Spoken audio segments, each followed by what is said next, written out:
Good morning, students. Welcome to online classes. It's me, Pooja Singh.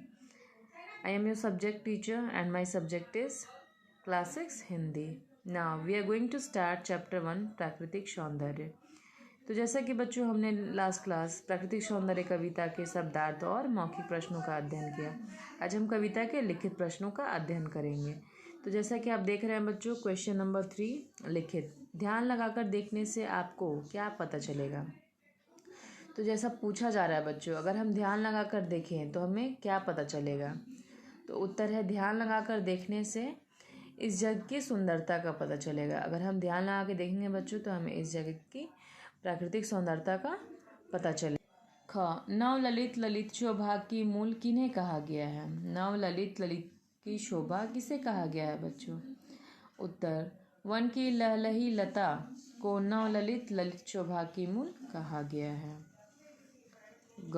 कविता के आधार पर पर्वत और झरने की सुंदरता का वर्णन कीजिए. तो जैसा कि बच्चों पूछा जा रहा है, कविता के आधार पर पर्वत और झरने की सुंदरता का वर्णन अपने शब्दों में करना है.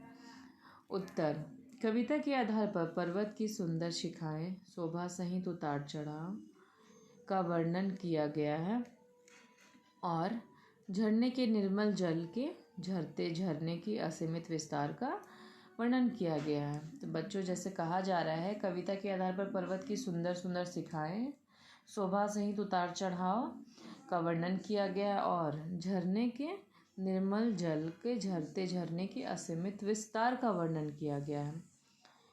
घ. रात किससे सज जाती है. जैसा कि बच्चों पूछा जा रहा है, रात किससे सज जाती है. तो रात अनंत तारामंडल से सज जाती है. अंग. धनमंडल में कौन कौन सी हलचलें होती हैं कविता के आधार पर बताइए. तो क्वेश्चन पूछा जा रहा है, धनमंडल में कौन कौन सी हलचलें होती हैं बच्चों, उसे अपने कविता के आधार पर बताइए. तो उत्तर है धनमंडल में गर्जन, तर्जन, वर्षा, बिजली के संचार और परमेश्वर की अद्भुत अपरंपार लीला का हलचल होता है. तो जैसा कि बताया जा रहा है बच्चों, धनमंडल में गर्जन की आवाज़ आती है, तर्जन होता है, वर्षा बिजली के संचार और परमेश्वर की अद्भुत अपरंपार लीला की हलचलों की आवाज़ आती है, सुनाई देता है. सही विकल्प के सामने शुद्ध का निशान लगाएं. कविता में किसकी चतुराई की बात कही गई है. तो जैसा कि बच्चों हम देख रहे हैं कि सही विकल्प के सामने हम सही का निशान लगाएंगे. क्वेश्चन है आपका, कविता में किसकी चतुराई की बात कही गई है. पहला मानव, दूसरा ईश्वर, तीसरा विज्ञान. तो इस कविता के आधार पर ईश्वर की चतुराई की बात की गई है बच्चों. ख. वन की लता कैसी होती है. जैसा कि पूछा जा रहा है बच्चों, वन की लता कैसी होती है. फर्स्ट लहलहाती हुई, सिकुड़ी हुई या मुरझाई हुई. तो वन की लता लहलहाई हुई होती है बच्चों. Option number 1. झरनों का जल कह रहा है बच्चों, झरने का जल कैसा है. तो झरने का जल गंदला है, मटमैला है या निर्मल है. तो झरने का जल निर्मल होता है बच्चों. Option number 3. भारत में कितनी ऋतुओं का आगमन होता है. तो जैसा कि बच्चों पूछा जा रहा है, भारत में कितनी ऋतुओं का आगमन होता है. 3, 2, 6.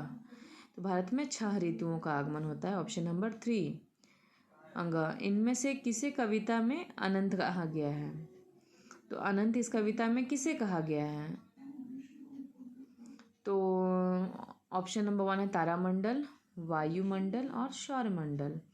तो तारामंडल को कविता के अनंत कहा गया है. तो जैसा कि हमने चैप्टर 1 प्राकृतिक सौंदर्य कविता का पूर्ण जानकारी प्राप्त कर ली. हमने उसे अपने कॉपी में नोट भी कर लिया. आप अब इसे अपनी कॉपी से याद करेंगे और तब तक घरों में रहें. Stay safe, stay home.